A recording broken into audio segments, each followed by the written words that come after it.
품사. 뭐 책으로 봐요? 아니면 그 저번에 이거 수특으로 봐. 최고. 아 선생님 뽑아주신 거. 그때 네가 없어서 수특 뽑아본 거야. 품사는 단어의 형태적, 기능적, 의미적 성질을 공통성에 따라서 갈라지어 놓은 거예요. 그래서 핵심은 뭐냐면 단어를 비슷한 성질을 가진 거에 따라 갈라지어 놓다, 나눠놨다. 그걸 품사라고 한대. 근데 진성아, 뭔가를 일단 나누기 위해서는 뭐가 필요하다? 기준이 필요하지. 기준이. 그 기준이 되는 게 세 가지가 있다는 얘기야. 먼저 뭘 가지고? 형태를 가지고 단어를 나눈다는 얘기지, 그치? 그래서 품사는 단어를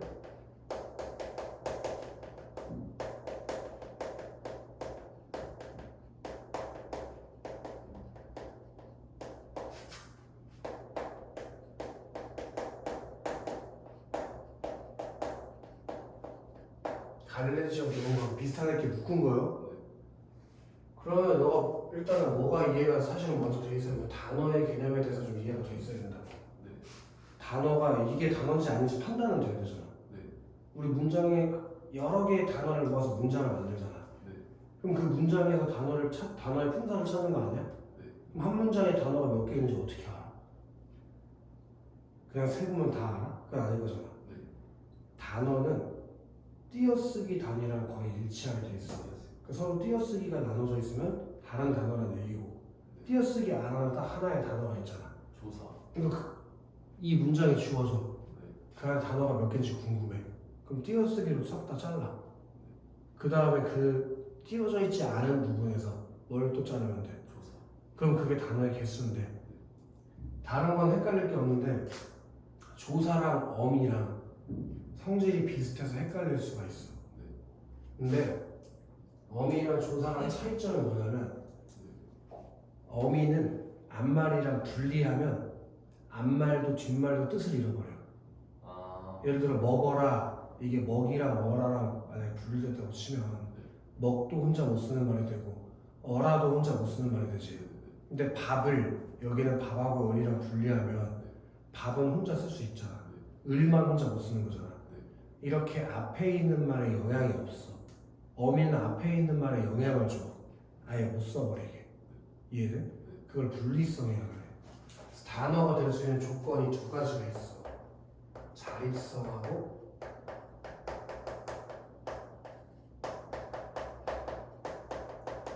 분리성. 이 두 가지 조건 중에 한 개라도 갖추고 있으면 단어로 인정을 해주는 거야. 그러니까 조사는 자립성이 없잖아. 근데 분리성이 있단 말이야. 분리해도 되니까. 그래서 걔는 단어로 인정해주는 거야. 근데 어미는 자립성도 없고 분리성도 없고 아무것도 없어서 단어로 인정 안 해준다. 이해됐나? 그렇게 했을 때 형태적인 측면에서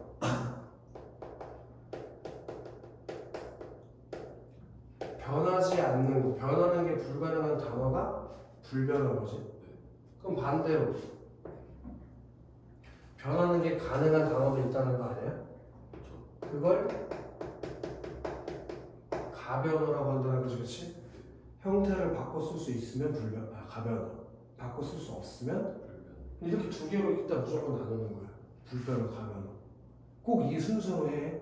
나중에 문제 풀 때 나 이거 개념도 알았으니까 한 번에 하자 하고 여기 세 번째 거 의미로 가면 안 되고 꼭 이것부터 따라가.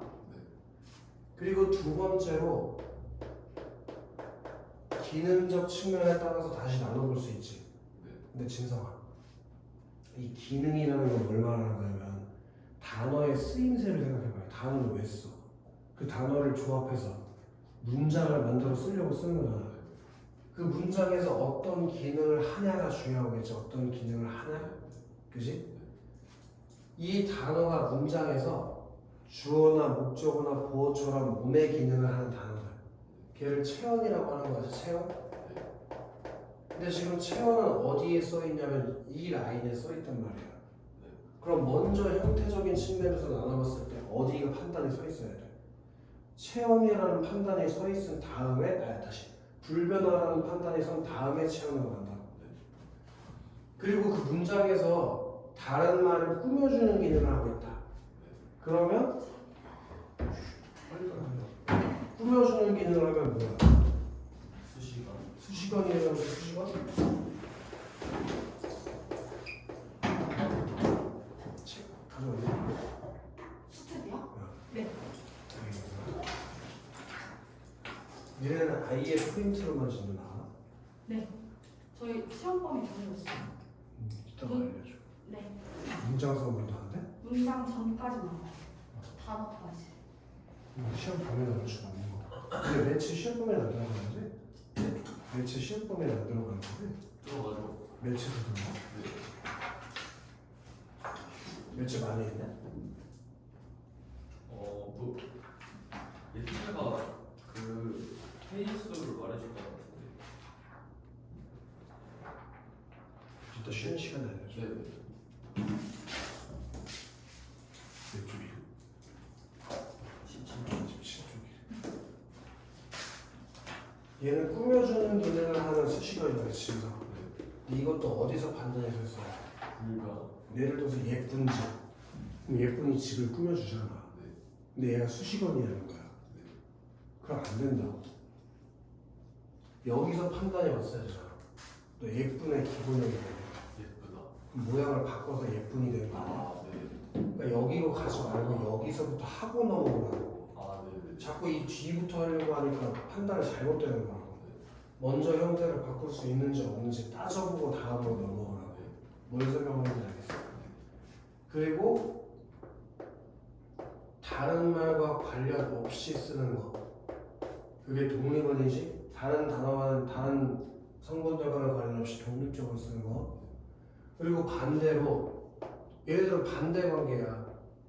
반대로 다른 말과 관계를 맺어야만 쓸 수 있는 게 관계어인 거죠. 독립어는 혼자 쓰는 거. 관계어는 꼭 다른 말과 관계를 맺어야만 쓰는 거. 그리고 가변어에 뭐가 있는 거야? 가변어에 서술어 기능을 하는 단어에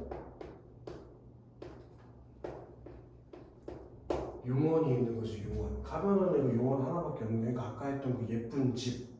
그때 예쁜이 가변어에서 넘어왔으니까 어디로 가야 돼? 용언으로 갔어야지. 꾸며준다고 해서 수식어로 가서는 안 된다고. 이해됐나? 그럼 지금 이렇게는 잘라준다는 걸 다 이해했겠네.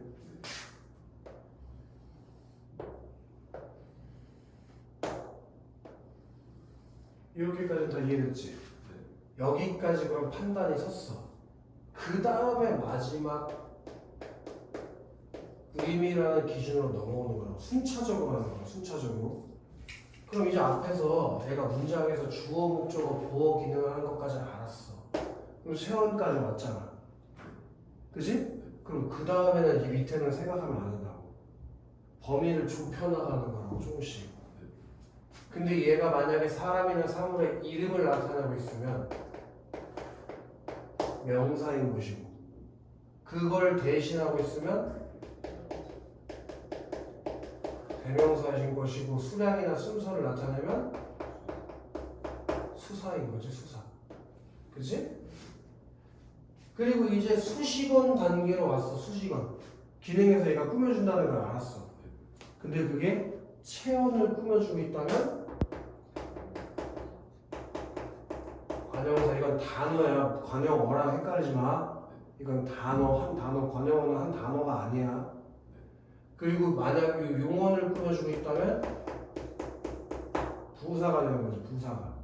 그러니까 1단계, 2단계 넘어오고 누굴 꾸미는지 찾으면 되는 거 아니야? 그 다음에 독립어는 느낌, 논란, 불음을 나타내는 감탄사. 그리고 관계어는 다른 말과 붙어야만 쓸 수 있는 조사가 있는 건데, 여기서 유의해야 할 점 뭐가 있냐면, 오늘 거기까지 나갈지 있을지 모르겠지만, 관계어는 조사는 그 불변어라며. 1단계에서 여기에서 온 거잖아. 이렇게 오는 거라면 라인을 이렇게 타는 거라며. 근데 조사 중에 유일하게 모양을 바꿔 쓸 수 있는 놈이 하나 있잖아. 아 그런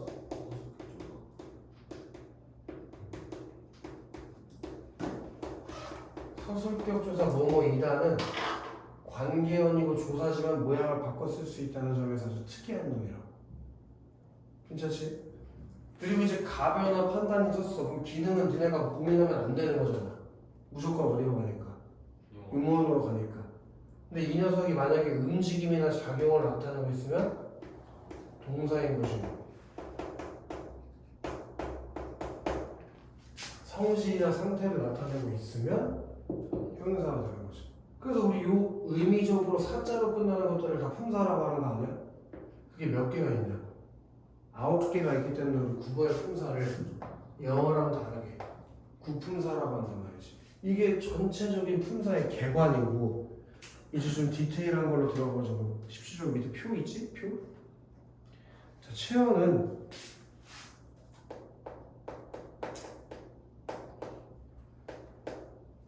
일단 중요한 게 형태, 변화는 없다. 체형이라고 판단을 내리는 것 중에서 형태 변화가 있으면 안 되지. 당연한 거 아니야? 불변인데. 그리고 관형어에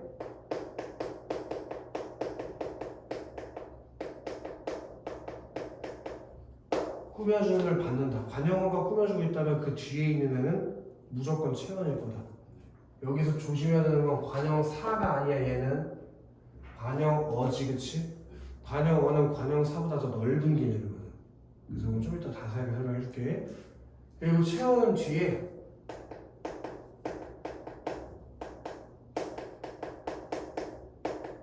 조사와 함께 쓴다는 점. 조사는 생략될 수도 있지만 분명히 말하자면 이거 생략 가능하나요? 조사가 없어도 돼. 대체로 조사를 취하고 있다는 게 체언의 특성이야. 오케이? 이걸 일단 기억해놓고 그 다음에 명사 대명사 수사로 각각 하나씩 살펴보자고. 명사는 너네도 잘 아는 것처럼 사람이나 사물 등의 이름을 나타내는 말을 명사라고 하지. 뭐 다른 건 사실 다 필요 없는 얘기고, 이름을 나타내는 말이면 전부 다 명사인 거고, 그치? 이건 뭐 중학생들도 다 아는 개념일 텐데, 이제는 이 명사가 어떤 거냐에 따라서, 어떻게 사용되냐에 따라서 달라질 수 있다는 걸 알아줘야 되잖아. 쉽게 얘기해서 명사의 사용 범위가 어떻게 돼 있냐에 따라서 고유명사라는 명사랑 보통명사라는 명사가 나눠진다는 걸 이해할 수 있어야지. 고유명사라는 건 뭐냐? 고유명사. 그거 하나 목적으로. 그렇게 생각해도 되고, 뭐 인명이나 지명이나 상표 같은 것들 있지. 그렇게 누군가의 이름을 나타내는 게 다 고유명사인데, 얘는 사용 범위가 좁다는 게 특징이고, 보통명사는 두루두루 쓸 수 있는 말들을 보통명사라고 하니까 얘는 사용 범위가 넓다는 게 특성인데, 근데 그런 걸 시험 문제도 물어보지 않을 거예요. 범위가 넓다 좁다를 가지고, 그지?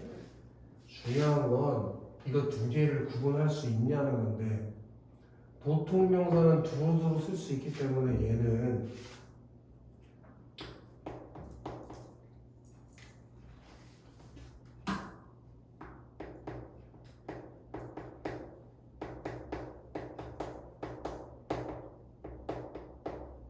복수 표현이 가능하다는 게 제일 중요한 특징이란 말이에요. 복수로 표현하는 게 가능하다.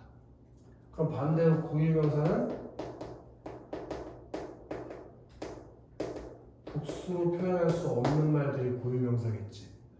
그게 무슨 얘기냐면 뭐뭐들 이런 복수 정리사를 갖다 붙이거나 앞에 꾸며주는 말에 모두, 여러 이런 꾸며주는 말을 받아서 쓸 수 있으면 그게 보통명사인 거지. 예를 들어 사람들, 그럼 사람 뒤에 들 붙은 거 아니야? 그럼 사람은 보통명사라고, 들이 복수 정리사니까. 근데 진성들 이런 건 좀 이상한 얘기가 되는 거잖아. 또는 여러 시은이, 그게 좀 이상한 얘기잖아. 뭐 여러 안중일 이런 거. 근데 여기서 조심해야 되는 건 진성아,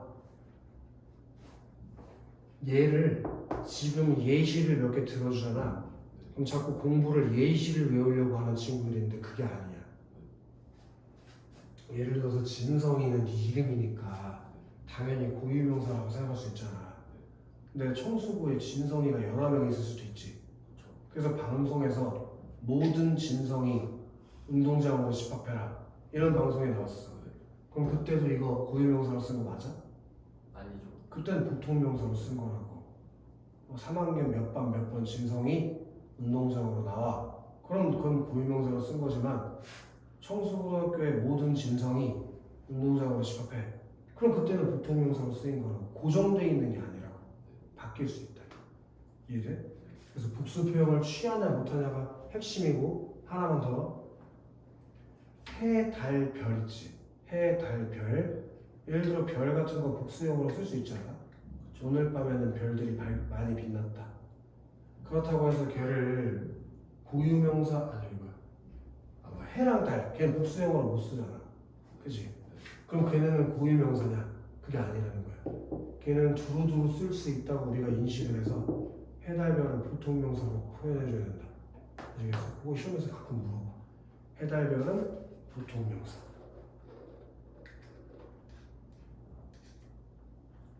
여기까지 이해됐지?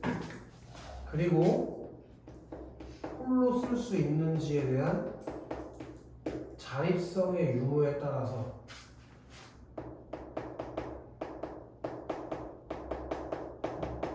자립명사와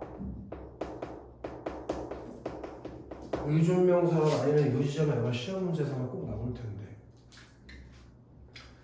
중요한 건 친구들 요거요. 의존명사 여기가 중요해. 자립명사는 모를 리가 없잖아. 혼자서 썼는데 그게 명사면 다 자립명사인데 그걸 몰라? 의존명사는 명사는 명사인데 반드시 그냥도 아니에요. 반드시 관용어의 수식을 받아야만 의미를 알 수 있는 명사가 의존명사다. 그럼 이제 진성아 관용어가 어떤 건지 이제는 알아야 되잖아. 그치? 관용어가 될 수 있는 경우는 아주 다양하게 있을 텐데 얘는 품사가 아니라 문장 성분이라서 훨씬 더 넓은 개념으로 쓰여. 체험을 꾸며주는 모든 게 다 관용어가 될 수 있어. 그러니까 당연히 모두 포함되어 있어요. 좀 전에 얘기했던 관형사 포함되어 있겠지. 관형사도 체험을 꾸며주니까 관형사가 문장에 들어가면 관형어로 쓰겠지. 근데 그거보다 더 많다. 예를 들어 체험에다가 의라는 관형격 조사를 붙였다. 그럼 관형어가 되죠. 예를 들어 나의 집, 너의 책. 그럼 관형어 아니야? 집, 책, 명사를 꾸며주는데. 근데 나의, 너의는 단어가 두 개잖아. 나 대명사, 의 조사, 너 대명사, 의 조사 아니야? 그런 식으로 두 단어로 이루어져 있다고 얘는. 그러니까 품사도 몇 개여야 돼? 두 개여야지 단어가 다르니까. 또 아직 배우진 않았지만 오늘 배우겠지. 용언의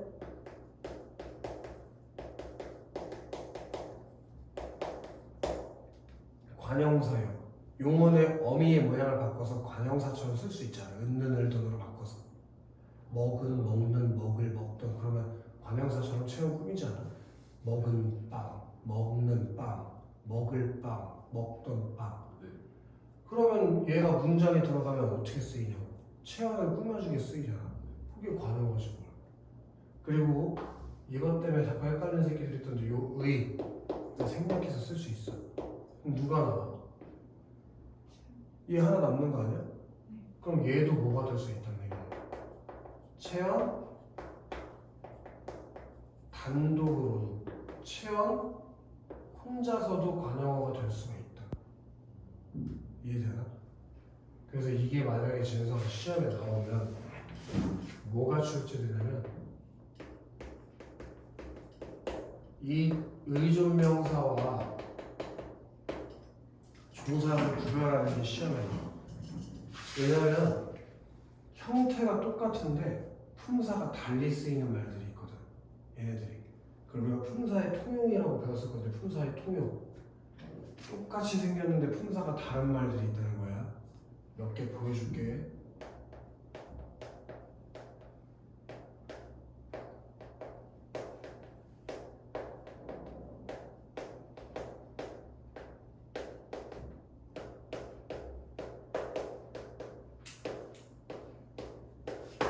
지금 여기 있는 만큼이랑 밑에 있는 만큼이랑 똑같이 생긴 단어잖아.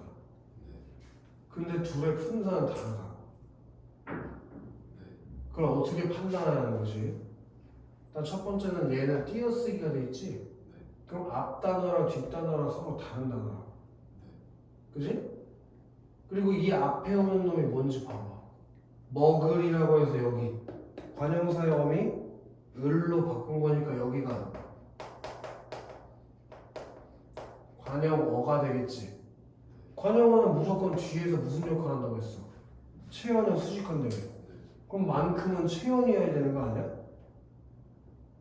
그지? 관형어 뒤는 체현 자리니까. 그럼 너 어차피 이거 세 개 중에 하나겠네? 명사, 대명사, 수사. 그럼 수량이나 순서는 아니겠지. 만큼이라는 수량을 나타내는 말은 국어에 없잖아. 그럼 만약에 이게 대명사라면 다른 말을 대신해서 써야 되는데 뭘 대신했냐? 그런 것도 없지.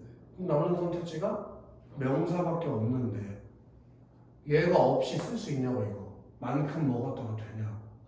그럼 앞에 관형어 꾸밈을 받아야만 쓴다는 얘기잖아. 그게 의존명사네. 그지? 그리고 얘도 똑같아. 핵심은 여기야. 나 대명사 맞지? 띄어쓰기를 안 했네. 우리 국어에서 띄어쓰기 안 하는 거 하나밖에 없을걸. 그리고 여기 봐. 조사 앞에 누구 자리야? 그 앞에 체온이 와 있으면 얘는 무조건 조사인 거지.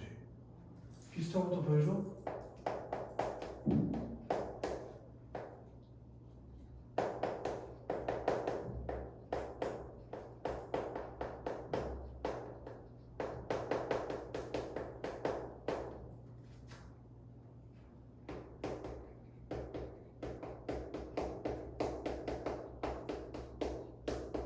이러면 여기 위에 있는 이 뿐하고 밑에 있는 뿐하고 다른 단어라는 걸 할 수 있어야지.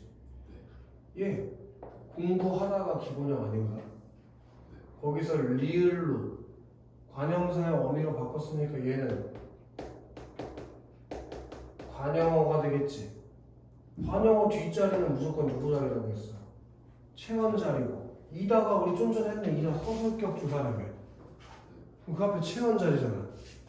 그럼 남는 건 뭐 의존 명사밖에 없는 거지. 그지?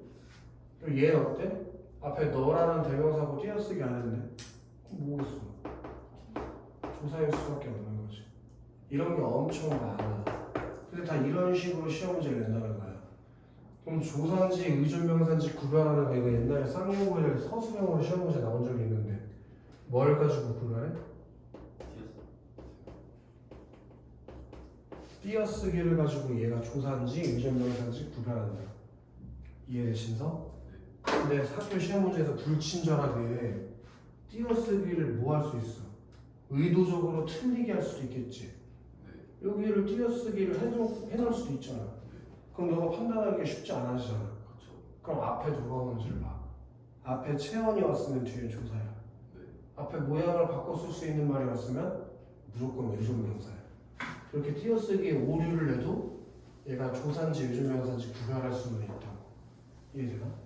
여기까지가 니네가 고교 시절에 기억해야 되는 명사의 개념이야. 끝이야 이게 명사는. 쉽지? 이 정도는 다 알아야 돼. 다음 주 넘어갈까? 그 다음에 대명사가 뭐야? 대명사.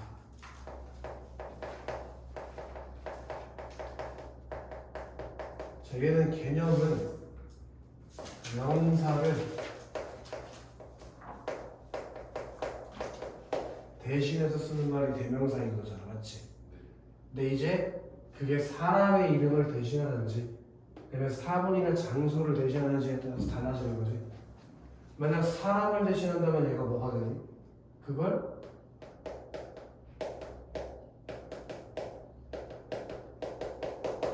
사람을 대신한다고 해서 인칭 대명사라고 부르는 것이 인칭 대명사?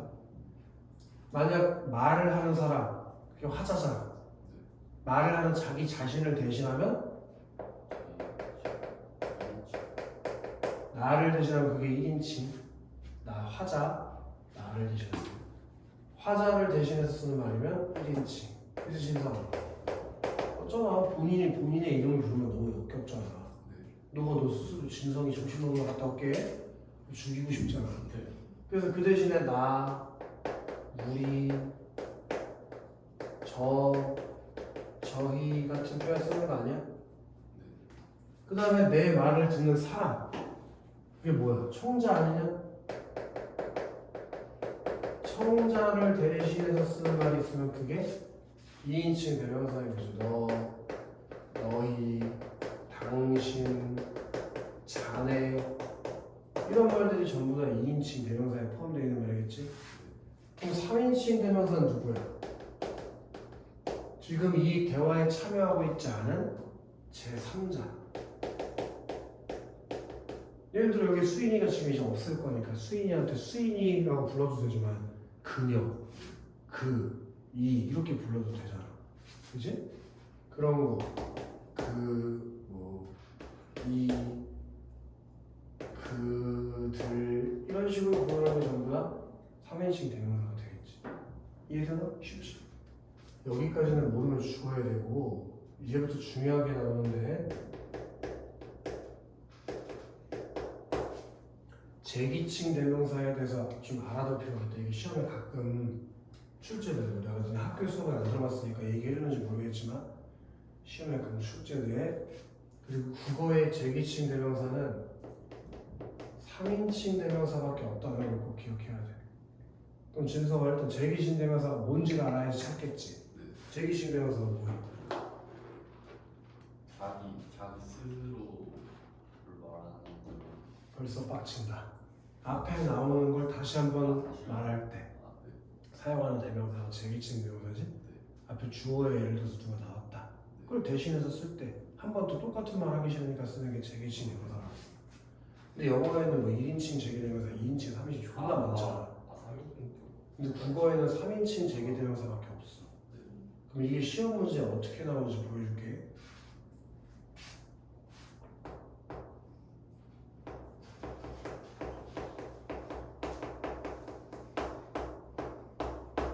이러면 당신이 몇 인칭이야? 2인칭. 그치? 그건 알겠지.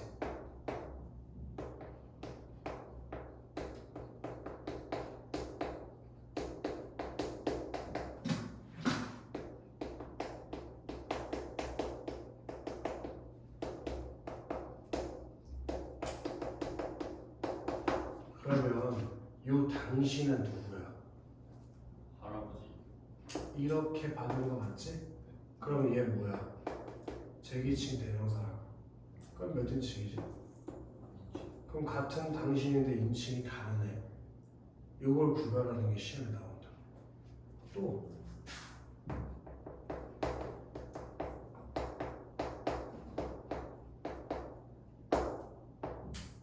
이 저희는 1인칭 맞지?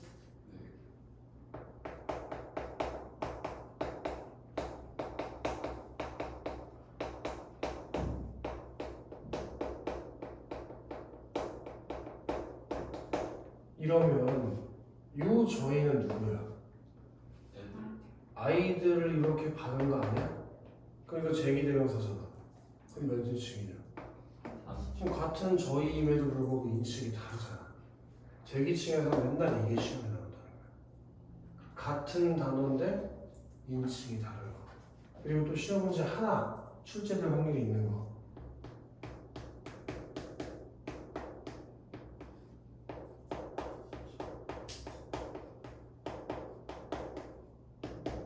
진짜가 이게 생각보다 어려운데 무슨 큰 차이가 있냐면 미지층은 모르는 걸 대신할 때 쓰는 거야. 모르는 거. 예를 들어서 너 모르는 분으로 전화하면 뭐라고 받아? 누구세요? 왜 그렇게 물어봐? 누군지 몰라. 그럼 그 누구가 미지층이야. 그지? 그럼 부정층은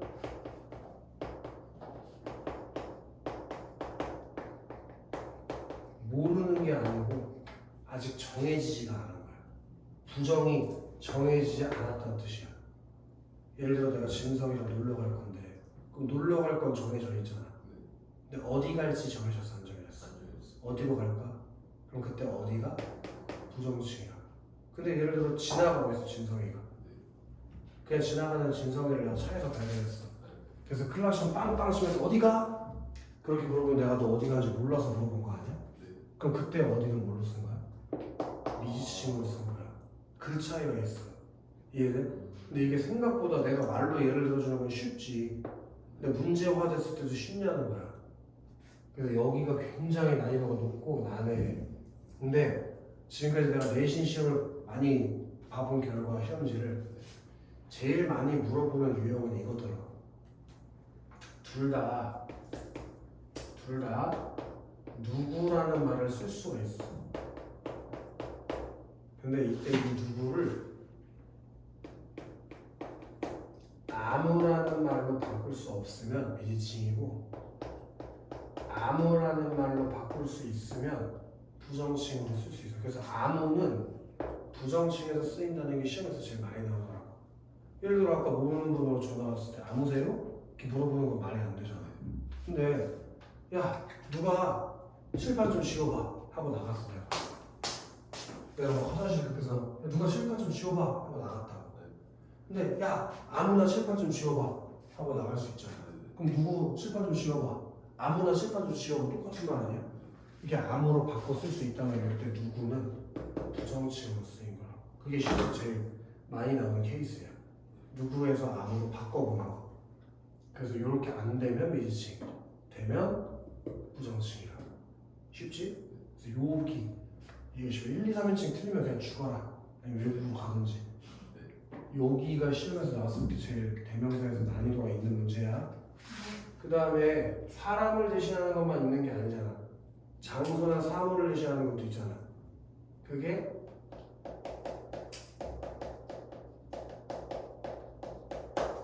지시대명사인데 뭔가를 가리킬 때 쓰는 거겠지. 지시대명사니까 지시대명사에서 시험 문제에 나오는 건 딱 두 개인데 하나는 지시대명사를 쓸 때는 이나 그나 저를 쓰게 되지. 이것의 거리감에 대해서 물어보는 게 하나 출제하는 되어 있어. 이는 가까이 있는 대상을 지칭할 때, 반대로 저는 멀리 있는 걸 지칭할 때, 그리고 그는 중간에 있는 걸 지칭할 때. 이건 나 혼자 할 때야.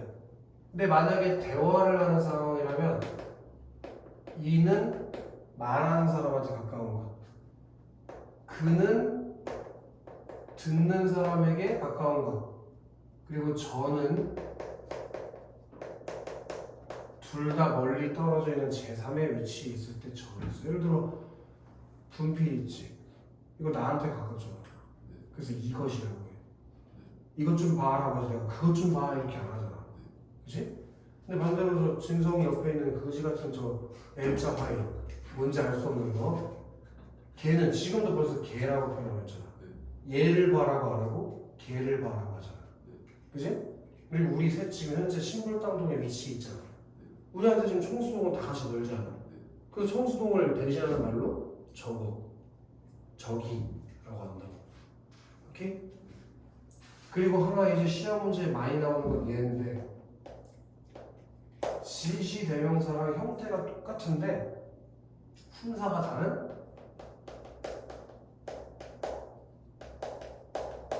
지시관형사라는 게 있다. 지시관형사. 지시대명사는 지시관형사랑 구별할 수 있어야 돼. 이거랑 똑같은 겨. 아까 의존명사는 조사랑 구별하는 게 나온다고 했잖아. 지시대명사는 지시관형사랑 구별하면 된다. 차이는 쉬워. 지시대명사는 대명사니까 어디서 온 말이야? 체온에서 온 말이지. 그럼 누굴 취한다고? 조사를. 근데 관형사는 그 뒤에 절대 그 어떤 경우에도 조사를 쓸 수가 없다. 이해되나? 그러니까 예를 들어 이 그 저 뒤에 조사가 붙어있다. 여기 뭐 여기를 봐. 여기는 무조건 대명사일 거라고. 오케이? 이것을 봐. 대명사라고. 근데 이 집, 저 집 할 때 이랑 저 뒤에 조사 못 붙잖아. 그럼 이건 관형사라고. 그렇게 조사를 붙일 수 있다. 그럼 지시 대명사로.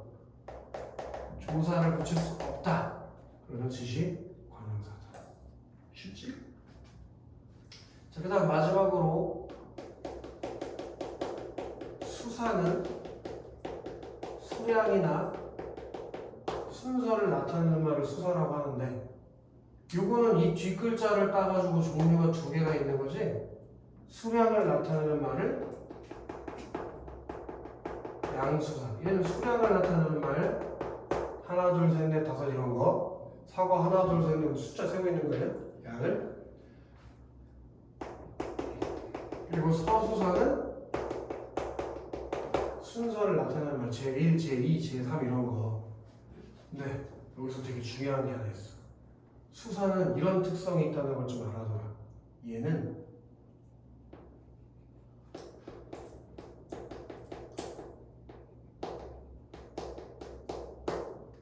복수형으로는 표현을 못해. 그렇잖아. 여러 하나, 여러 셋 이런 거 되나? 셋들 이런 거 돼요? 그런 거 안 되잖아. 복수로 못 쓴다. 그리고 대명사는 관형사의 수식을 못 받아. 체언이라고 해도 대명사를 관형사가 꾸밀 수는 없어. 헌 이것, 새 그것 이렇게 안 쓰잖아 우리가. 뭔 말인지 알겠어? 그것들을 가지고 그냥 헷갈리는 걸 좀 구별할 수 있고 수사는 또 얘가 시험에 많이 출제되는데 수사가 시험에 출제되면 어차피 이거밖에 없어. 수사와 수관형사를 구별하는 거. 이거 말고는 수사는 진짜 시험에 나올 만한 게 없다. 틀리면 죽어야 되고. 수사도 어디서 온 거야? 체언에서 온 거 아니야? 그럼 누구랑 쓸 수 있겠어? 그리고 수관형사는 지시관형사와 마찬가지로 관형사니까 조사와 결합할 수가 없는 거지. 옛날 모의고사에 이런 거 나왔잖아.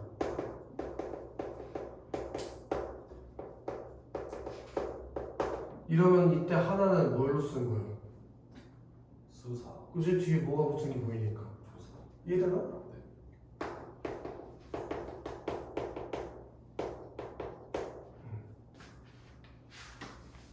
뭐 이번 게 5접시째야.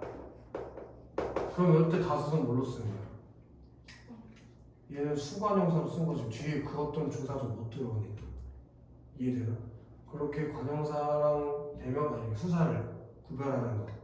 이게 시험에 엄청 나온다. 여기까지가 시험인 거야. 간단하지, 그렇지? 네. 아.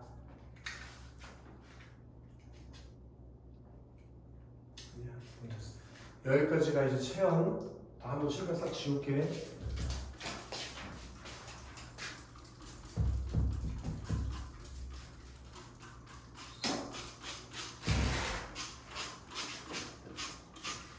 너무 다 붙이고 왔네. 빨리 왔네. 불타고 보니까 한 명이 온다고 했었는데 안 오네. 안 오나 보다. 안 먹었어. 어때? 야, 앞에 앉아, 앞에. 뒤에 앉으면 뒤에 가서 졸라 팬다. 앞에 앉아, 앞에. 아니 지금 거기도 부담스러워. 여기 쉬고 있어. 와. 그리고 두 번째 생각.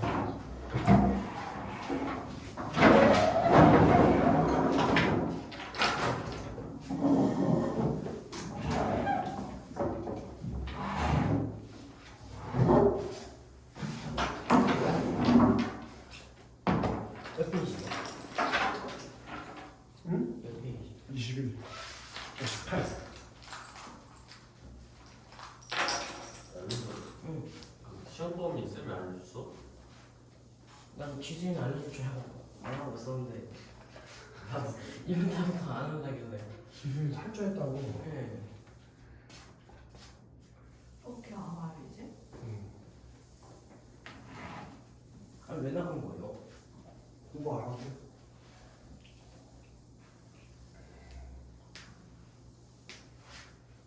야, 네가 물어봐야지. 나한테 연락 안 했는데. 네가 수인이 친구잖아. 너 수인이 친구 아니야? 아 자꾸 제 DM 씹어가지고.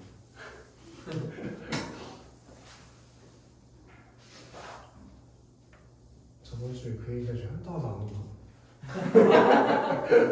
그 생각을 하긴 했어요 저도. 저도 조금 했어요. 약간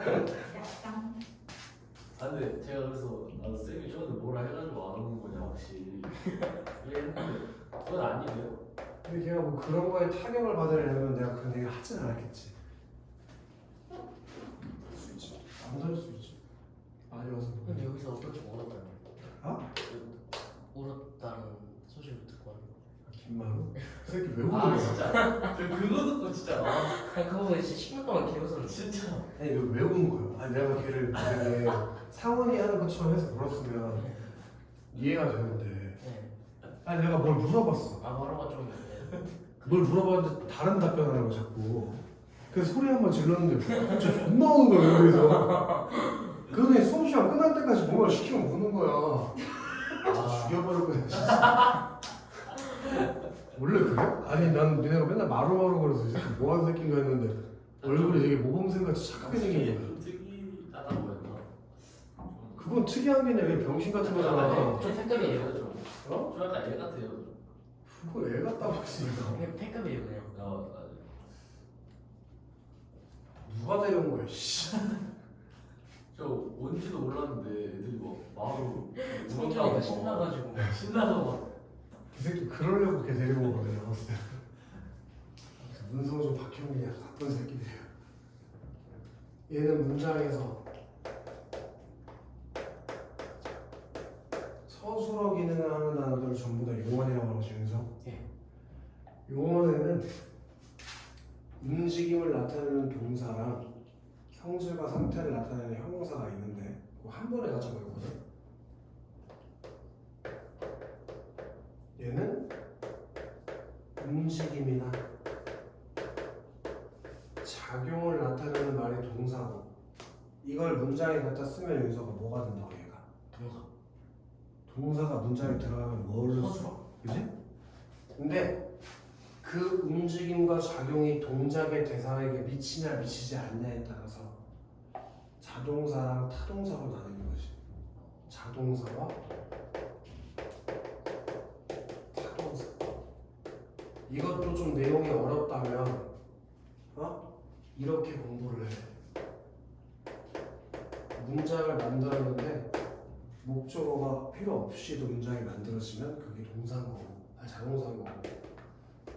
목적어가 없어지니까 말이 안 돼. 목적어가 꼭 있어야겠어. 그러면 타동사인 거지. 그치? 그리고 학교에서 아마 좀 더 배웠을 것 같아. 지금 가르쳐 주는 거 보니까.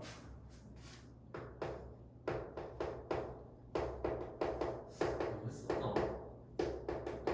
어차피 안 했어도 기말고사도 해야 돼. 능동사랑 피동사. 이거는 활동.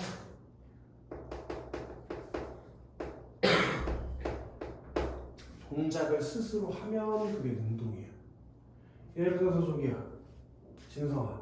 진성이가 밥을 먹었다. 그럼 먹는 행위를 누가 했냐? 제가요. 너 스스로 했지. 능동인 거야. 근데 피동은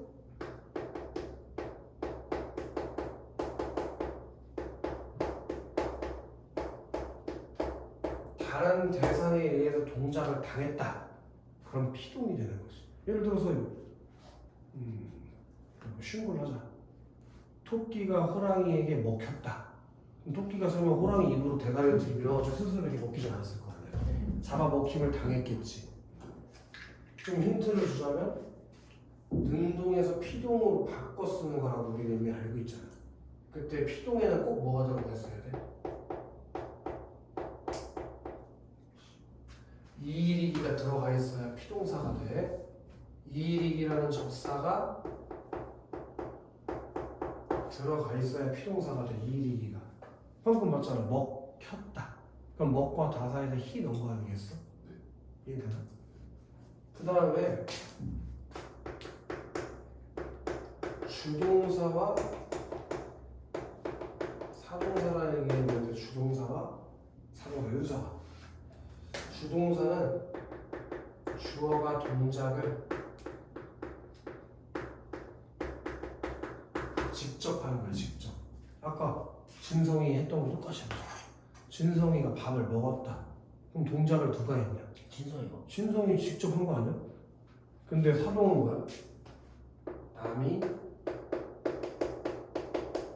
시켜서 그 동작을 하게 된 게 사동인 거지. 예를 들어 엄마가 진성이에게 밥을 먹였다. 그럼 진성이가 먹고 싶어서 먹었다기보다 엄마가 시켜서 먹은 거 아니야? 그럼 사동이 되는 거지. 이해되냐 진성이? 그럼 사동도 원래 주동이었던 걸 사동으로 바꿔 쓰는 거지. 그때 사동 같은 경우에는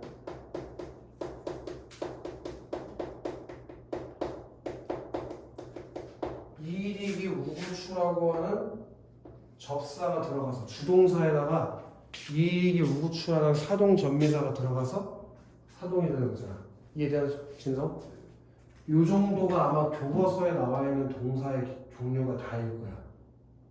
이거 학교에서도 딱 여기까지 배웠을 거야. 그다음에 형용사. 쌤. 응. 근데 능동사하고 주동사하고 차이. 똑같아. 의미상 큰 차이는 없어.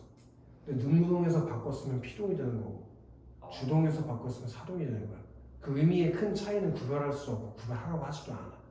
근데 이거는 구별할 수 있어야 되는 거야. 피동하고 사동. 근데 이거는 아마 이번 시험 범위 문제는 안 나올 거야. 왜냐면 피동사동은 기말고사 시험 범위 따로 있거든. 있다는 것만 알아. 그다음 형용사는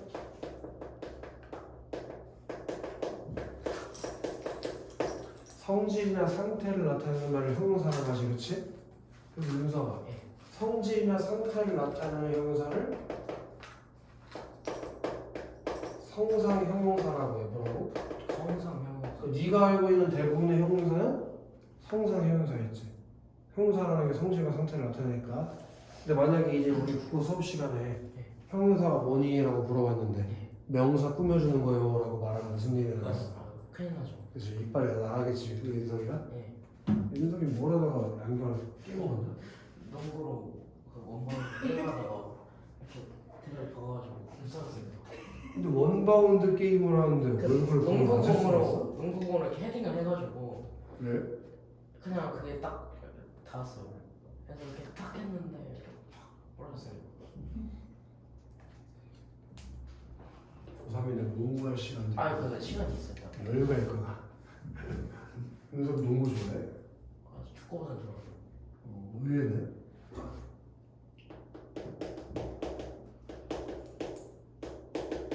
자, 지시형용사라는 게 있는데 이건 말 그대로 가리키는 거겠지? 어차피 지시형용사는 세 개밖에 없어. 이리하다, 그리하다, 저리하다. 이걸 줄인 게 이렇다, 그렇다, 저렇다 이거야. 그럼 진성아.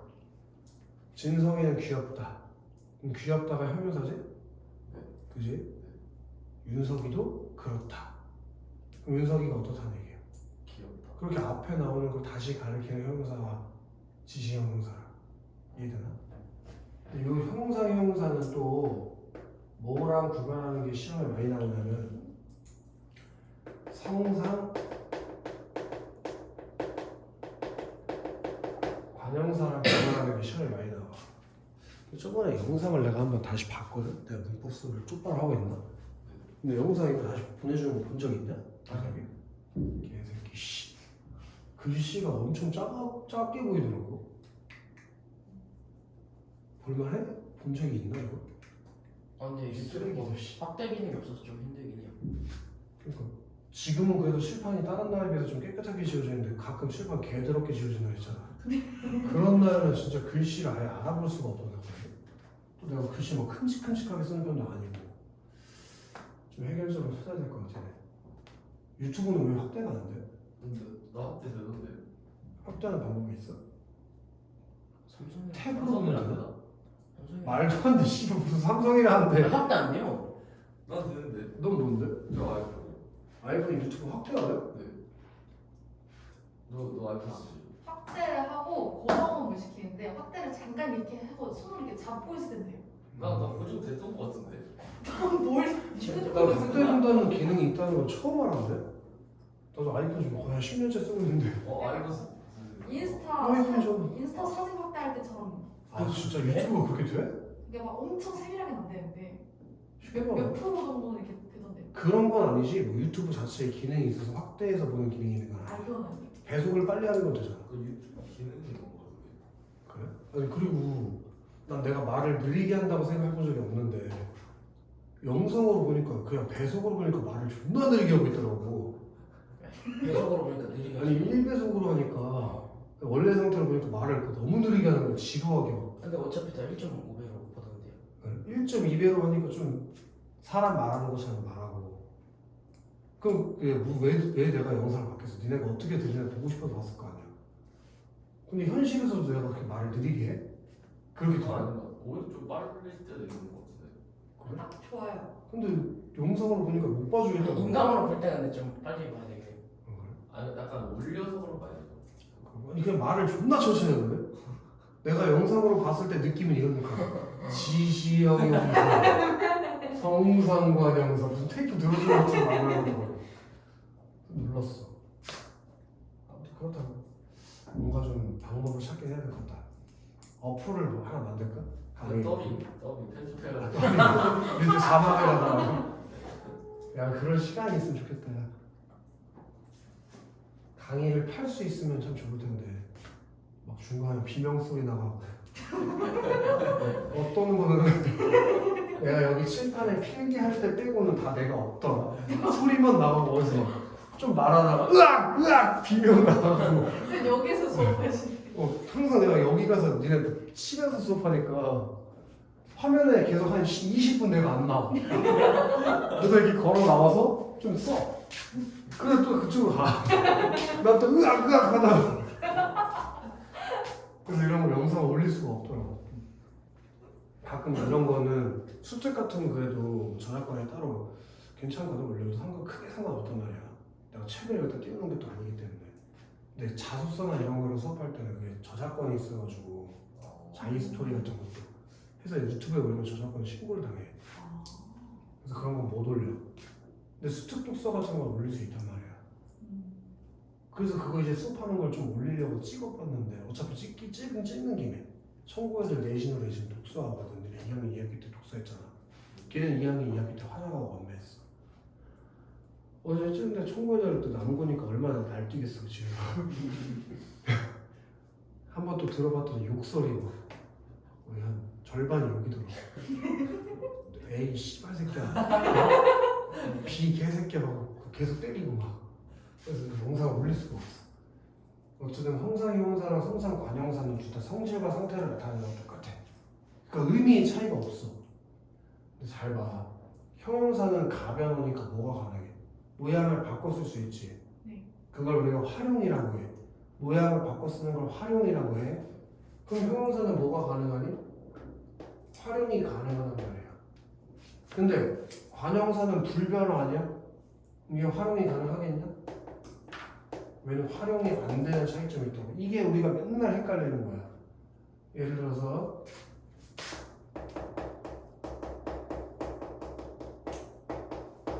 아까 했던 거. 이 예쁜이 관형사라고 판단하면 안 된다는 거죠, 맞지? 네? 예쁜이 관형사야? 예. 그럼 너 이제 조심. 아니죠. 형용사네요. 내가 예쁘다 해서 니은으로 어미를 활용해서 예쁜이 된 거니까 활용했잖아. 예. 그러니까 명사를 꾸미고 있다고 해서 얘를 형용사라고 판단하면 안 된다고. 안 되네요. 알겠어? 그게 시험에서 나오면 낚이는 거라고 내가. 뭔 말인지 알아? 여기를 조심해야 돼. 이거 시험에 하나 자주 나와. 꼭 나온다고 알려주는데도 틀린 사람도 있던데 그럼 안 되겠지, 윤서? 그거 안 틀리려고 학원 다니는 건데. 그치, 윤서? 그렇죠. 그 다음에 이제 지금부터 써주는 건 좀 필기를 해주는 게 좋아. 지금부터 써주는 건 필기를 해주는 게 좋아. 자, 우리 이 용언이라는 것은 항상 두 개가 하나로 합쳐져서 만들어지는 거거든. 진서. 누구와 누가 합쳐져? 어간이라는 거랑 어미라는 게 합쳐져야 단어가 완성이 돼. 그러니까 이건 무슨 얘기냐면 동사나 형사는 한 단어인데 무조건 형태소는 두 개 이상이어야 된다는 거야. 두 개가 하나로 이렇게 만나야 단어가 완성이 되니까. 그치, 그래서 동사, 형사 중에서 한 개짜리 형태소인 건 절대 있을 수가 없어. 동사, 형사는 최소 두 개 이상이야. 최소. 더 많을 수 있어. 10개, 7개도 있을 수 있다고. 이때 이 어간이라는 건 개념이 뭐니? 앞에 있는 거, 뜻이 있는 거라고 말하는 새끼지 이빨 다 뽑아버릴 거야. 얘 형태가 고정되는 걸 어간이라고 해. 앞에 있다 하면 이빨 다 뽑아. 뭐 앞에 있는 게 틀린 건 아니지만 정확하게 공부를 해놔야 나중에 안 헷갈려. 형태가 변하지 않고 고정되어 있는 걸 어간. 그리고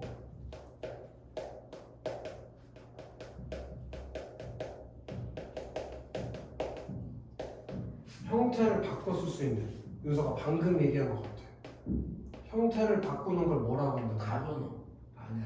그런 걸 형태를 바꿔 쓰는 걸 뭐라고 부른다고 하죠? 용어. 활용. 네. 아. 활용이 가능한 부분을 어미라고 한다. 여기까지 이해됐나? 네. 자, 진성. 근데 여기서도 조심해야 되는 게 있는데 이건 좀 뒷단원이랑 연결이 되는 거야.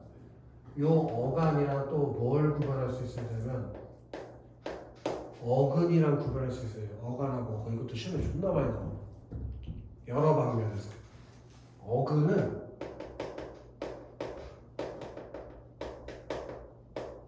실질적 의미, 뜻을 가진 부분을 어근이라고 해요. 어? 그러니까 모든 단어에서 다 쓸 수 있는 말이야. 대부분 단어 다 뜻이 있으니까. 그러니까 니네가 헷갈리면 안 되는 건 이런 거인 거야. 얘 있지. 얘 어간이 어디냐? 안 바뀌는 데가 어디야? 먹어, 먹니, 먹지. 안 바뀌는 데가 어디야? 근데 이 먹다에서 뜻을 갖는 부분이 있을 거야. 누가 뜻을 가져 여기서? 먹이. 그럼 여기 먹이 어근이 되네. 그래서 그럼 어간하고 같네 이지랄을 한다고. 근데 봐봐 준성. 자, 이것도 한 단어 맞지? 띄어쓰기 안 하잖아. 얘 어간 어디야? 먹. 그럼 족되는 거야. 먹기. 잘 생각해봐. 먹히지? 먹히고 먹히면 그럼 안 바뀌는 데가 어디야? 먹기. 그러니까 그게 어간이라고. 먹이라고 생각하면 족되는 거라고. 여기가 어간인 거야. 안 바뀌는 게 어간이니까. 그럼 이제 먹히가 뜻이 있냐? 먹은 당연히 뜻이 있겠지. 근데 희는 무슨 뜻이야? 그 아무 뜻도 없어. 희다라는 말이 있어. 그러니까 얘는 먹만 어근이야. 그럼 요 희는 뭐냐? 좀 전에 피동사 만들 때 이일이기 같은 접사 쓴다고 했지. 요 희는 접사란 말이지. 그래서 먹히다가 파생어가 되는 거야. 어근에 접사가 붙어 만들어진 말이니까. 그럼 어근하고 어간이 같아? 어근은 먹히고 어근은 먹인데 같아? 다르잖아. 얘는 어때?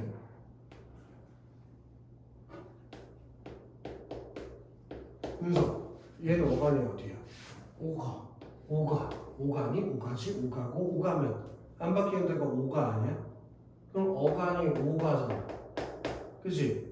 근데 이 단어가 어떻게 형성되는지 그 과정을 한번 생각해보면 이건 오다랑 가다랑 합쳐서 만들어진 거 아닌가? 네. 그럼 오다에 오 뜻 없나? 가는? 있어요. 그럼 이건 어근이 두 개 들어있네. 이렇게 만들어진 단어를 합성어라고 한다며. 그러니까 분명히 어간하고 어근이 다른 개념인 거지. 예시를 보니까 뭔 말인지 알겠어? 이걸 구분할 수 있을 때 어근과 어간은 전혀 다른 개념이다. 그냥 비슷하게 생겼다고 같냐고. 아시겠어? 쉽지? 예시는 지울게. 자, 근데 문제는 뭐냐면 윤서가 네. 이 어미라는 게 종류가 두 가지가 있다는 게 중요하다.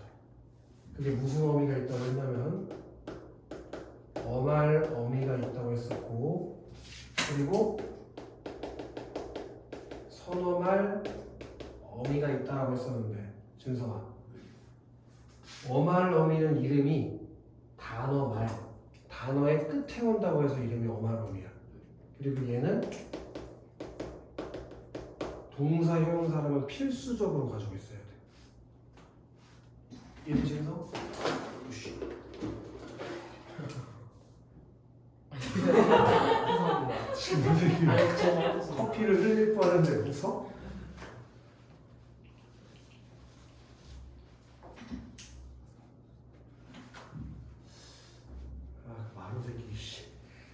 이렇게 아니 걔가 근데 국어를 그동안 3등급을 맞았다는데 걔가 어떻게 3등급을 맞았지? 아 근데 시험은 또 적당히 보나? 연기인가? 멍청한 척하는 게? 아니요. 아 근데 좀또 막혀요. 엄청 막 병신은 아니에요. 살살 좀 떨어져서 그렇지. 약간 저 애가 좀 이상하다면 좀 그렇긴 한데. 근데 계속 왜 자꾸 질문하고 다른 얘기를 하지? 뭐라고요? 열받게. 아니 뭐의 뜻이 뭐야 하고 물어보면 A가 뜻이면 A라고 말해가지고 B, C, G라니까 열받는 거야. 아 진짜 약간 열받는 스타일이긴 해요. 그냥 환불 시키죠. 펴질 것 같아요. 그럴 수 있어. 어차피 때릴 수도 있어요. 아니 걔가 너무 우니까 갑자기 연민에 갑자기 막 친구가 오면 깰 수가 없는 거야. 당황하는 거 처음 봤다고 아니 갑자기 우니까 뭘 하질 않았는데 얘를 내가 팼어. 그래서 울었어. 그러면 이제 아 내가 패서 울었구나 라고 생각할 텐데 뭐라고 하지도 않았는데 우니까 너무 어이가 없는 거야. 여자애들도 안 우는데 아 남자예요? 처음에는 여기 결제하러 왔는데 이거 되게 애가 영특하게 생긴 거야. 안 웃기고 공부 잘하는데. 약간 두꺼운 애가. 그래서 새끼 좀 괜찮겠네 했는데 1시간 만에 그 기대가 무너져. 어쩌면 은하쌤이 걔를 어떻게 안 뺐지? 말이 안 되는데 전에는 안 울었네 이미숙에선? 네. 진짜? 왜 안 울었지? 그때 진료를 안 하셨나? 몰라 쌤이 무서웠대요. 아니 뭐라고 하지도 않았어. 그게 무서운 거면 문성준하고 여기 박상원이는 죽었어야 돼. 어쨌든 어마어미는 윤서가 필수고 예. 선어마어미는 선택. 그 만약에 어미가 하나밖에 없잖아. 무조건 넘어갑니다. 좋았어. 야 진성아 어마어미는 용어는 딱 한 개만 들어가. 몇 개 들어간다고? 한 개. 그러니까 맨 뒤에 있는 그 하나 있지. 네. 걔만 어마어미야. 네. 그럼 그 앞에 다른 어미가 여러 개 있대. 네. 그럼 걔는 무조건 뭐일 수밖에 없어. 선언어로. 그러니까 선어마어미 0개일 수도 있고 1개일 수도 있고 2개일 수도 있고 3개일 수도 있어. 네. 다만 얘네들은 전부 다 어떤 이유에 의해서 선택받은 어떤 기능을 하고 싶어서 선택해서 쓰는 거야. 근데 어마어미는 무조건 한 개가 필수적으로 들어가. 저게 없으면 아예 단어 형성이 안 되거든. 그래서 이 어마어미가 종류가 3개 있어, 진성아. 그럼 그 3개 중에 하나를 바꿔 쓰고 있겠지? 어미는 뭐 하는 게 가능하니까? 바꿔 쓰는 게 가능하니까. 그게 첫 번째가 종결어미야. 윤성아, 종결어미도 뭐의 일종이야? 중결함 병이요. 어마어미의 일종인 거야, 어마어미. 그럼 얘 위치가 어디여야 되지? 끝에. 맨 뒤여야 되는 거지. 그리고 너 어미를 가지고 있다는 건 동사나 형용사라는 뜻이잖아. 그럼 걔는 문장에서 어디에 쓰여? 서술어. 그렇지, 서술어로 쓰지. 서술어가 문장에 어디에 위치하는데? 끝에. 그래서 이름이 종결어미인 거라고. 그러니까 이 단어가 서술어로 쓰였다면 걔는 종결어미를 가지고 있을 거야. 그리고 2가지 기능을 해.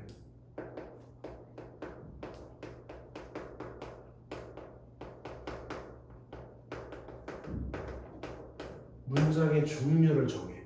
평서문인지 의문문인지 명령문인지 감탄문인지. 예를 들어 윤석이 치킨을 먹었다. 윤석이가 치킨을 먹었다.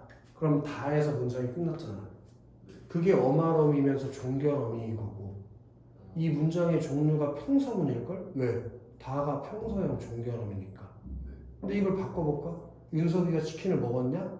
이러면 문장이 내 아에서 끝났잖아. 그럼 걔가 종결어미겠지.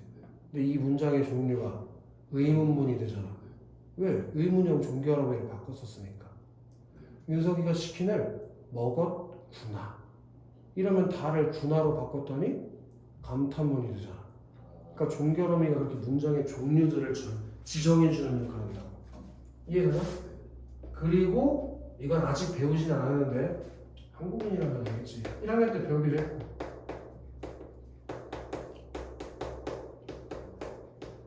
상대 높이면 등급을 정해. 같은 평서문이라고 하더라도 듣는 사람이 나보다 높다면, 예를 들어 윤석이가 치킨 먹은 거 진성이가 나한테 말하는 거야. 나한테. 그럼 너 나한테 말할 때 윤석이가 치킨을 먹었다. 그렇게 말할 수 없잖아. 그래서 윤석이가 치킨을 먹었습니다. 그럼 먹었다 해서 다를 습니다로 바꾼 거라고. 습니다가 하나짜리 어미야. 그럼 듣는 사람이 너보다 높아서 높여준 거 아니냐? 그럼 그 습니다도 종결어미면서 그걸 우리가 하십시오체라고 한다고 1학년 때 배웠었지. 이 두 가지를 종결어미가 정하는 거라고. 이해되나? 근데 요 동사 형용사 같은 용어는 항상 서술어만 하지 않고 모양을 바꿔서 다른 게 쓸 수도 있어. 그때 연결어미라는 걸로 모양을 바꿔서 다른 말들 하나로 이어주는 역할을 할 수도 있다. 그 연결어미는 종류가 세 가지가 있어요. 대등적 연결어미,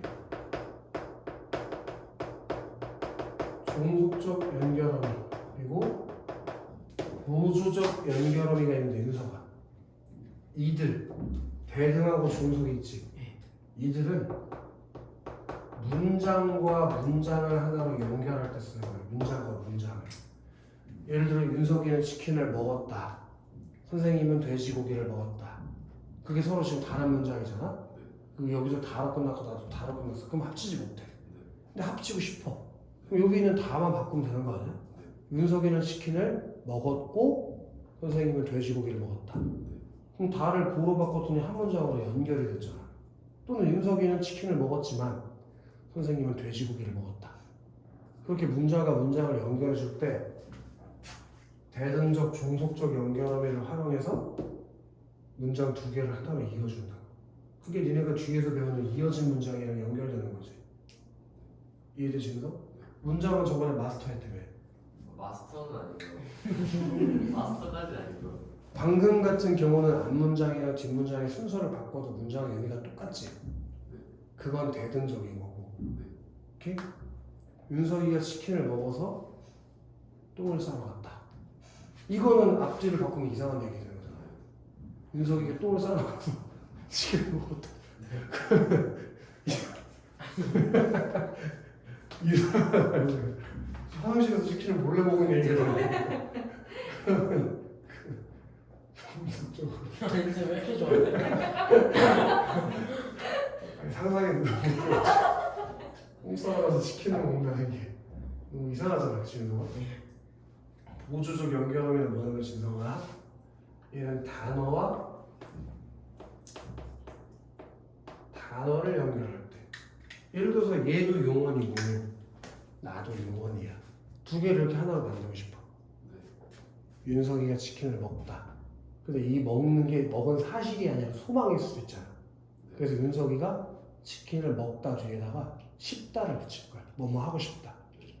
근데 그때 모양을 안 바꾸고 그냥 쓰면 이상하잖아. 윤석이가 치킨을 먹다 싶다. 이게 무슨 개소리야. 그러니까 그 다를 고로 바꿔서 윤석이가 치킨을 먹고 싶다가 되겠지. 그럼 먹다랑 싶다라는 단어 두 개를 하나로 연결해 주잖아. 그게 보조적 연결이야. 앞에는 문장과 문장을 연결하고 지금은 단어랑 단어를 연결하는 게 다르잖아. 이해돼? 이런 거 우리 읽은 걸 때 걸어갈 수는 없잖아. 그래서 날아가겠지. 근데 날다랑 가다랑 합칠 때 날다 가다는 말이 안 되잖아. 그래서 날아 가다가 되는 거 아니야? 그럼 이때 날다랑 가다라는 단어를 연결하는 거니까 그건 보조적 연결어미를 쓴 거라고. 문장끼리 연결할 때는 대등종속, 단어끼리 연결할 때는 보조. 이해돼? 이게 이해되는 데서 그치면 안 되고 이것들을 이제 외우면서 문제풀이에 계속 적용을 해봐야 된다고. 윤서, 예. 마지막으로 전서어미라는 걸 바꿔서 수고했지. 그치? 예. 우리 윤석이는 알고 있을 거라고 그냥 굳게 믿고 있어. 전서어미가 뭐야? 선생님의 무슨 믿음을 없애지 마라. 전성어요? 그 용어를 활용을 하니까 바꿔줄 수 있는 거 다른 형태로. 다른 이것도 다른 형태로 다 바꾸는 거. 부사형 전성어, 응. 관형사형 전성어. 어. 또 뭐 있죠? 그게 내 질문이야. 지금 어미를 가지고 있으면 전부 다 서술어 역할을 해야 되는데 나 서술어가 하기 싫어. 다른 거 하고 싶어. 그래서 모양을 바꿔서 다른 놈인 척하는 거야. 예를 들면 나 동사인데 주어 자리로 들어가고 싶거든.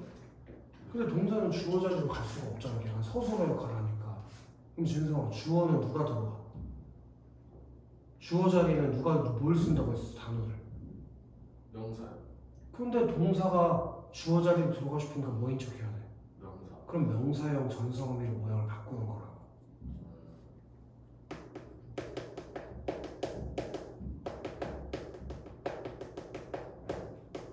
근데 두 개밖에 없으니까 지금 외우면 돼. 기나 예를 들어 목적어 자리에 한번 넣어볼까? 나는 치킨 먹기를 좋아한다. 그럼 치킨 먹기가 목적어 자리로 들어가게 되잖아. 먹기가. 그럼 명사인 척 할 수 있잖아. 그리고 뭐인 척 할 수도 있대? 관형사인 척 할 수 있다는 거야. 그게 아까 니네 관형어 되는 형태였던 거지.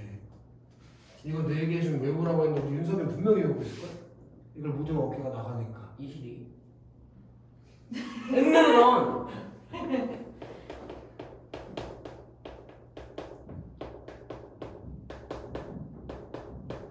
있는 을돈으로 모양을 바꾸면 관형사처럼 쓸 수 있다고 했어. 예를 들어 아까 봤잖아. 먹은 빵, 먹는 빵, 먹을 빵, 먹던 빵. 그럼 먹다가 동사인데 관형사처럼 쓰잖아. 그럼 마지막으로 뭐처럼 쓸 수 있다고? 부사처럼 바꿔서 용언을 꾸며주는 형태로 쓸 수도 있다. 예를 들어서 진성이가 이제는 사람답게 살겠지? 그럼 사람답다가 기본형인데 뭘로 바꿔서? 개로 바꿔서 살겠지를 꾸며주게 되잖아. 그렇게 개, 도로, 드시 이런 식으로 모양을 바꾸면 뭐인 척한다고? 부사인 척. 여기서 핵심 뭐냐면 진성아, 명사형 전성어미로 바꾸면 품사가 명사가 된 거야. 아니. 명사인 척하는 거야. 이것도 한번 학원 오래 다니는 친구들은 100번 들었을 건데 진성 선생님 오늘 좀 뉴진스 하이보이를 줄게. 어? 근데 지금 내가 남자니까 태가 안 나올 것 같아서 네. 치마 입고 가발 쓰고 와서 줄게. 네. 그럼 너 나는 여자로 볼 거니? 안 보죠. 그거랑 똑같은 거라고. 개인 척하니까 개로 봐주면 안 되는 거지. 이해돼? 근데 여기서 시험 문제 하나 많이 나오는 것도 알려줄게. 뒤에 나오는 거랑 연결되니까 꼭 알아도 명사, 파생, 전미사. 명사, 파생, 전미사는 종류가 존나 많은데 그 중에 뭐가 있냐면 기와 음이 있어. 그럼 형태가 똑같이 생겼잖아. 그래서 이 두 개를 구별할 수 있냐고 물어보는 문제가 기출에 몇 번 나왔었단 말이에요. 네, 윤서가. 예. 명사, 파생, 전미사. 전미사는 우리 방학 때 배웠으니까 물어볼게. 품사를 어떻게 해? 전미사요? 아까 어미는 품사를 못 바꾼다며. 예. 그럼 전미사는? 어미가 품사로 왜 먹어요? 또 명사형 전성어미가 되면 품사가 명사가 아, 그렇죠, 그렇죠. 근데 전미사는 바꿀 수 있어요. 품사를 바꿔버린다는 거야. 어. 그럼 얘를 썼으면 동사나 형사지. 얘를 썼으면 뭐가 돼 있어야 돼? 명사. 그러니까 이 개념이라니까. 얘는 진성아, 선생님이 태국에 갔다 온 거야. 네. 그래서 이제 선전한 수술을 한 거지. 이거는 여자를 한 거고. 너 내가 태국에 갔다 오면 너 이제부터 날 뭐라고 봐야 돼? 누나는 아니고. 그때부터 이제 아줌마라고 해야지. 이때는 아저씨지만 이때는 아줌마라고 말이야. 이해가 돼? 이때는 삼촌이고 이때는 이모가 된다. 네. 그런데 똑같이 생겼으니까 이 구별이 쉽지가 않다는 거야. 그 구별하는 방법을 여기다가 표로 써줄게.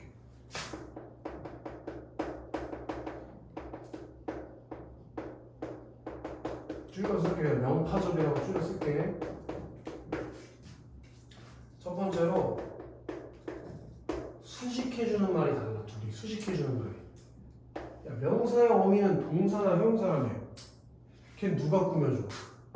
걔는 부사어가 꾸며준단 말이야. 근데 명사 파생 정비사는 명사라며. 명사 누가 꾸며? 관형 어가 꾸며주는 말이지. 그러니까 일단 앞에 꾸며주는 말이 달라. 예를 들어서 봐봐. 큰 얼음이 있다. 그럼 얼음을 꾸며주는 말이 지금 누구야? 걔가 관형어지. 그럼 얼음은 명사가 된 거라고. 무슨 말인지 알겠어? 근데 빨리 먹기를 잘한다. 그럼 이때 먹기가 기로 바뀌어 있잖아. 앞에 빨리가 부사야. 그럼 이때 먹기는 명사가 된 게 아니라 명사야 어미를 쓴 거라고. 뭔 말인지 알아? 다음에 서술어로 쓸 수 있는지. 명사의 어미는 서술어로 쓸 수 있지. 왜? 동사 형용사니까. 그치? 근데 명사 파생 전개사는 명사가 된 거니까 당연히 서술어로 쓰면 안 되지. 그래서 맨날 나오는 예시가 이거야.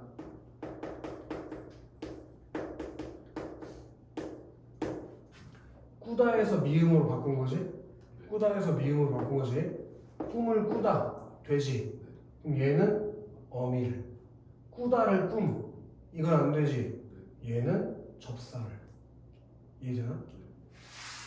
그리고 마지막으로 여기까지 내려와서는 안 되는데 만약 여기서도 판단이 안 됐다면 여기까지 내려와봐. 선어말어미. 만약 선어말어미를 넣을 수 있다면 당연히 여기겠지. 얘가 어말어미니까. 근데 명사에다가 어떻게 선어말어미를 집어넣니? 오케이? 그렇게 되는 거야. 그걸 하나 구별해 줄 수 있으면 돼. 그럼 여기 이제 이 어말어미는 무조건 한 개 들어가 있는 거야. 동사 형용사에서. 그리고 다시 한번 얘기해주면 선어말어미는 좀 지우개 여기는 자리가 필요하니까 선어말어미는 선택해서 쓰는 거라고 했지. 문법적 기능을 하고 싶어서 그 선택해야 되는 경우가 높임 표현을 해주고 싶을 때야. 주어가 나보다 높다는 걸 표시해주고 싶을 때. 그때 우리 선어말어미로 뭘 집어넣니? 시를 집어넣지. 시. 예를 들어 진성이가 시장에 가다. 이때 높일 이유가 없잖아. 근데 할머니께서 시장에 가시다. 그럼 가랑 가 사이가 넣었어. 시. 그래. 그게 주어가 너무나 높아서 그런 거 아니야? 그거야 그거. 그 다음에 윤석. 높임 표현 말고 하나 더 있잖아. 무슨 표현 하고 싶어? 시제표. 왜 이렇게 멋있어? 시제라는 게 뭐냐? 발화시와 사건시의 선호관계에 따라 과거, 현재, 미래가 되는 거잖아. 우리 과거일 때는 선어말어미로 대표적인 것만 하자. 뭘로? 아시나? 그리고 현재일 때는 뭘 써? 니은이나 는을 쓰지, 그치? 예를 들어 가다의 현재형은 간다니까 니은을 썼잖아. 먹다의 현재형은 먹는다니까 는을 썼잖아. 그리고 미래일 때는 뭘 써? get을 써서 나타내. get 제일 대표적인 거. 근데 지금 진성아, 선생님이 선어말어미를 굳이 얘를 1번, 얘를 2번으로 쓰는 이유가 있어. 아까 선어말어미는 여러 개 쓸 수도 있다고 했지? 순서가 정해진 거야. 항상 앞에 얘, 뒤에 얘가 와.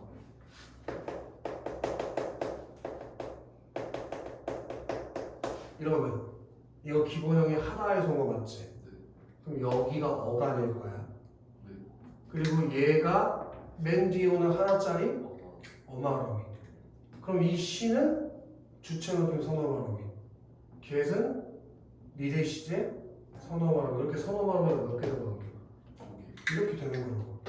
이걸 니네가 명확하게 구분할 수 있어야 돼. 어가는 어디고 선어말어미는 어디고 어디가 뭐와 어말어미는 뭘로 썼는지. 이 수능에도 여러 번 올해도 한번 나왔을 거야. 작년인가 올해인가 무슨 나왔다.